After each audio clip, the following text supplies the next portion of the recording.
Hello dear students, this is Jiten Sharma. Gerard to all of you. Students, I am going to start chapter linear equation in two variables. तो सबसे पहले हम समझें कि आपका linear equation two variable का मतलब क्या है, चैप्टर जो नेम है उसका मतलब क्या है। तो इसमें सबसे पहला जो हम बात करेंगे इक्वेशन की कि इक्वेशन क्या होता है। तो स्टूडेंट्स क्या होता है कि इक्वेशन अलजेब्रिक एक्सप्रेशन यानी कि जिसमें क्या होते हैं two or more algebraic expression होते हैं विद इक्वल साइन। जैसे क्या लिखा हुआ है 2x plus 3 equals to 5x, ऐसे कर दिया गया। यानी इक्वल का साइन है और दो अलजेब्रिक एक्सप्रेशन है, एक अलजेब्रिक एक्सप्रेशन ए हो गया आपका और एक अलजेब्रिक एक्सप्रेशन ई हो गया।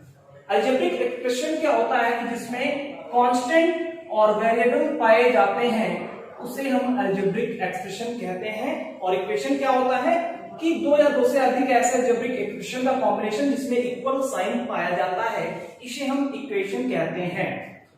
तो नेक्स्ट बात आ जाती है स्टूडेंट्स की लीनियर इक्वेशन का मतलब क्या हुआ, क्योंकि यहाँ पे लीनियर इक्वेशन लिखा हुआ है। तो डियर स्टूडेंट्स, लीनियर इक्वेशन का मतलब होता है कि एक ऐसा इक्वेशन जिसमें वेरिएबल की हाईएस्ट पावर 1 हो। जैसे कैसे आप समझेंगे इस चीज को, जैसे लिखा हुआ है कि 5x प्लस 4 इक्वल्स टू 1, ऐसा कोई इक्वेशन लिखा हुआ है।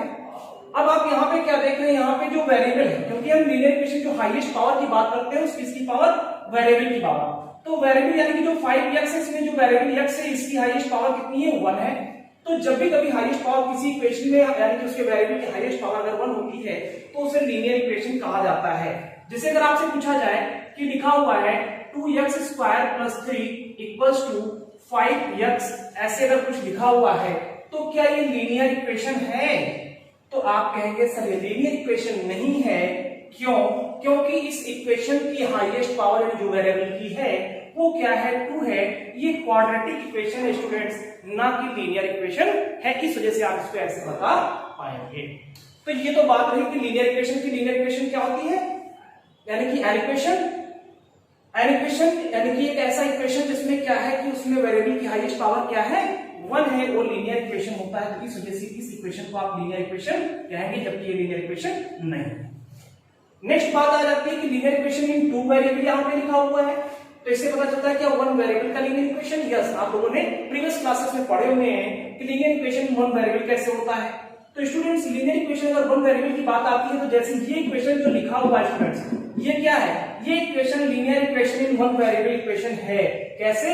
इस पूरे इक्वेशन में केवल और केवल एक ही वेरिएबल x का यूज किया गया है, तो इस वजह से ये क्या है, लीनियर इक्वेशन इन 1 वेरिएबल है। जबकि ये भी 1 वेरिएबल है लेकिन ये क्वाड्रेटिक इक्वेशन है, लीनियर इक्वेशन नहीं है। हम इसकी बात बिल्कुल नहीं करेंगे, कदापि नहीं करेंगे। ये हो गया आपका लीनियर इक्वेशन। क्या हो गया स्टूडेंट्स, ये हो गया linear equation in 1 variable. Linear equation in 1 variable, तो ये इस तरह से आप बता सकते हैं।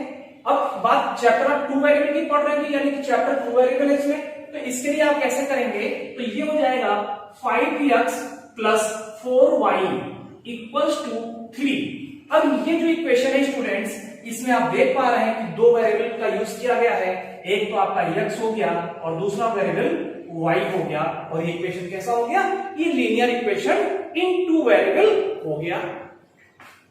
लेकिन जब क्लास 10th में आप पढ़ रहे हैं, तो क्लास 10th में जब पढ़ रहे होते हैं तो क्या होता है, पेयर ऑफ लीनियर इक्वेशन आ जाता है, यानी कि सब इसके आगे और भी जुड़ जाता है कि pair of linear equation in 2 variable. तो pair of linear equation in 2 variable का तात्पर्य इस बात से है कि वहां पे 2 इक्वेशन होते हैं, यानी कि एक पेयर होता है इक्वेशन का। जैसे एक इक्वेशन हो गया 3x minus 2y equals to 5, ये एक इक्वेशन हो गया, और दूसरा इक्वेशन हो गया 4x plus 3y equals to 9, ये क्या हो गया, ये सेकेंड इक्वेशन हो गया। तो इस तरीके से डियर स्टूडेंट्स, ये हो गया pair of linear equation in 2 variables. अब हम आपको यहीं पे बता देना चाहते हैं कि स्टैंडर्ड फॉर्म, जैसे कि 1 वेरिएबल यानी कि जो लीनियर इक्वेशन इन 1 वेरिएबल है, इसका डियर स्टूडेंट्स स्टैंडर्ड फॉर्म क्या होता है, इसका स्टैंडर्ड फॉर्म होता है ax plus b equals to 0। This is the standard form of linear equation in 1 variable. जबकि लीनियर इक्वेशन जो 2 वेरिएबल है, 2 वेरिएबल का अगर आप यानी कि इसका स्टैंडर्ड फॉर्म देखना चाहते हैं तो इसका स्टैंडर्ड फॉर्म डियर स्टूडेंट्स हो जाएगा, इसका हो जाएगा आपका a1x plus a1x plus b2y b1y plus c equal to 0। ये हो जाएगा a1x plus b1y plus c equal to 0 एक इक्वेशन हो जाएगा, जबकि दूसरा इक्वेशन इसका हो जाएगा dear students a2x plus b2y plus c2 equal to 0। तो ये आपका हो जाएगा इक्वेशन नंबर सेकंड, यानी कि ये क्या हो गया, पेयर ऑफ लीनियर इक्वेशन यानी standard form of pair of linear equation in two variable, ये उसका यानी कि हो गया।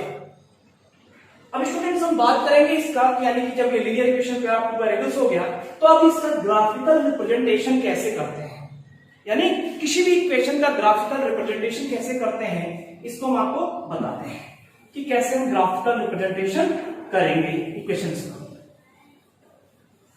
तो आप देखेंगे कि क्या है, एक आप जानते हैं कि horizontal X axis and vertical Y axis, इसको आप लिख लेते हैं। अब कोई इक्वेशन दिया है, मान लिया जैसे दिया हुआ है y minus X equals to y minus X equal to 2 लिखा हुआ है। कोई इक्वेशन यानी टू वेरिएबल का कोई एक सिंगल इक्वेशन है, y minus X equals to 2 लिखा हुआ है।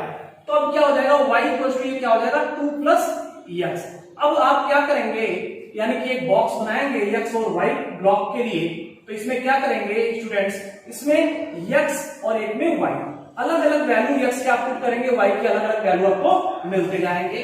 जैसे यहाँ पे 1 रखेंगे तो यहाँ पे 2 1 कितना हो जाएगा 3 हो जाएगा, फिर x की जगह पे अगर 2 रखेंगे तो 2 2 कितना हो जाएगा 4 हो जाएगा, फिर यहाँ पे आप अगर 3 रखेंगे तो 3 2 कितना हो जाएगा 5 हो जाएगा। तो इस तरह से आप देखेंगे कि x के अलग अलग वैल्यू रखने पे क्या हो रहा है, y के अलग अलग वैल्यू मिल पा रहे हैं। तो ये वैल्यू आप यहाँ पर पुट करेंगे, जब यहाँ पे लिखेंगे 1 2 3 4 5 ऐसे लिखेंगे, यहाँ पर भी हो जाएगा 1 2 3 4 5 ऐसे हो जाएगा। इसी तरह से इस साइड में क्या होगा, निगेटिव वैल्यूज होंगे -1 -2 -3, और नीचे की साइड में भी -1 -2 -3 -4 -5 ऐसे होगा। तो यहाँ पे क्या करेंगे, इसकी वैल्यू आप पुट करेंगे तो स्टूडेंट्स क्या देखेंगे, जैसे 1 और 3, तो x पे 1 है, x पे क्या है स्टूडेंट्स 1 है, और y पे क्या है 3 है, तो ये पॉइंट इसका हो जाएगा, ये 1 3 हो जाएगा। फिर आप देखेंगे कि क्या हो गया कि 1 और 3 का पॉइंट आप देखेंगे कि 1 और 3 पे इसका पॉइंट कहां जा रहा है, ये यहाँ पे मिल रहा है, तो इसका ये जो पॉइंट हो जाएगा यहाँ पे हो जाएगा। फिर दूसरा क्या है 2 और 4 का आप देख रहे हैं, तो 2 और 4 का स्टूडेंट्स कहां पे मिल रहा है, 2 और 4 का आपको यहाँ पे कहीं मिलेगा, तो ये देखेंगे 2 और 4 का हो गया, ऐसे 3 एंड 5 का हो जाएगा यहाँ पे। तो अब आप देख रहे हैं जो 3 डॉट है, इसको मिलाने से जो लाइन फॉर्मेशन होती है, यही क्या है, यही ये लाइन है जिसकी हम बात कर रहे हैं इक्वेशन की, linear equation y minus X equal to 2, ये वाला एक लाइन हो गया। ये लाइन रिप्रेजेंटेशन यानी इक्वेशन रिप्रेजेंटेशन, इस तरह से आप ग्राफिकल रिप्रेजेंटेशन कर सकते हैं। तो कुछ कंडीशन होती है, साइमल्टेनियस कंडीशंस भी होती हैं कि कैसे कैसे इसकी साइमल्टेनियस कंडीशन अगर हमें देखना है, मान लीजिए जैसे हम लीनियर इक्वेशन टू वेरिएबल पढ़ रहे हैं, तो उसका जो साइमल्टेनियस रिप्रेजेंटेशन है वो हम कैसे करते हैं, तो उसको भी हम लोग तुरंत देखते हैं, बहुत ही फास्ट। आप सभी को आई होप कि समझ में अच्छे से आ रहा होगा। कोशिश करता हूं कि आप लोगों को अच्छे समझ में आता है, बताते हैं आपको अच्छे समझ में आता है। तो डियर स्टूडेंट्स क्या है कि जहां पे यानी कि जैसे कि हमने आपको pair of linear equation standard form बताया था, a1x plus b1y plus c1 equals to 0 and a2x plus b2y plus c2 equals to 0। ये जो हमने आपको standard form of pair of linear equation बताया था, इसके लिए 3 कंडीशन साइमल्टेनियस कंडीशंस होते हैं, a1 upon a2 is equal to b1 upon b2। यदि क्या है, अगर a1 upon a2 is not equal to b1 upon b2 हो जाता है स्टूडेंट्स, तो क्या हो जाता है, इसका यूनिक सोल्यूशन होता है। क्या होता है स्टूडेंट्स, यूनिक सोल्यूशन होता है। कैसा सोल्यूशन होता है, यूनिक, यानी केवल और केवल एक ही सोल्यूशन पॉसिबल होता है। अगर पूछा जाए कि इसका यानी कि इसका नेचर कैसा होता है, तो डियर स्टूडेंट्स इसका नेचर कंसिस्टेंट होता है, यानी कि जिस भी यानी कि पेयर ऑफ लीनियर इक्वेशन का सॉल्यूशन होगा उसका जो नेचर होगा कंसिस्टेंट होगा। अगर पूछ लिया जाए कि इसका ग्राफिकल रिप्रेजेंटेशन कैसे होगा, तो डियर स्टूडेंट्स इसका जो ग्राफिकल रिप्रेजेंटेशन होगा, एक लाइन अगर मान लिया a1x plus b1y plus c1 वाली लाइन ये हो गई, और दूसरा जो है a2x प्लस b2y वाली ये हो गई, तो इसका ग्राफिकल रिप्रेजेंटेशन किस तरह से होगा, और कहीं किसी एक पॉइंट पर ये दोनों क्या करेंगे, इंटरसेक्ट करेंगे। क्या करेंगे स्टूडेंट्स, इंटरसेक्ट करेंगे, तो ये इसका ग्राफिकल रिप्रेजेंटेशन हो जाएगा इसका, if a1 upon a2 is not equal to b1 upon b2। ऐसे जो इसका सेकंड कंडीशन है स्टूडेंट्स, इसमें क्या है, if a1 upon a2 is equal to b1 upon b2 equal to c1 upon c2, तो इसका क्या हो जाएगा, जब भी कभी ऐसा कंडीशन आएगा तो डियर स्टूडेंट्स इसका आपका जो हो जाएगा, इसके मेनी सॉल्यूशंस हो जाएंगे। कितने सॉल्यूशन हो जाएंगे, मेनी सॉल्यूशन यानी इनफाइनाइट सॉल्यूशन। और अगर पूछा जाए कि इसका क्या होगा, यानी कि नेचर कैसा होगा, तो हमने बताया अगर सोल्यूशन पॉसिबल है, चाहे एक सोल्यूशन हो चाहे मेनी सोल्यूशंस हो, तो वहां पे नेचर जो इसका होता है कंसिस्टेंट होता है। क्या होता है? कंसिस्टेंट होता है। और इसका ग्राफिकल रिप्रेजेंटेशन अगर आपको बताना है कि सर इसका ग्राफिकल रिप्रेजेंटेशन कैसा होगा, तो इसका ग्राफिकल रिप्रेजेंटेशन क्या होगा? कोइंसिडेंट होगा, यानी कि दोनों लाइनें एक ही पॉइंट पे होंगी। जैसे पॉइंट, ये पॉइंट, तो a1x plus b1y plus c1 वाली लाइन भी यही होगी और a2x plus b2y plus c2 वाली लाइन भी यही होगी, यानी दोनों लाइन सेम, यानी एक ही बिंदु पे होगी। तो ये क्या होगा? कोइंसिडेंट करेंगे, तो आप इसको क्या बताएंगे? कोइंसिडेंट होगा, ये आप इसको बता पाएंगे। ऐसे इसका जो थर्ड कंडीशन है स्टूडेंट्स, ये क्या है? If a1 upon a2 is equal to b1 upon b2 but not equal to c1 upon c2, अगर ऐसा होता है तो ये क्या होगा? डियर स्टूडेंट्स, इसके कोई भी सॉल्यूशन नहीं होंगे, नो सॉल्यूशन हो जाएगा, ये आप समझ लीजिए। और अगर सॉल्यूशन नहीं है तो नेचर कैसा होगा स्टूडेंट्स? तो इसका जो नेचर हो जाएगा वो क्या हो जाएगा? इनकंसिस्टेंट हो जाएगा। क्या हो जाएगा?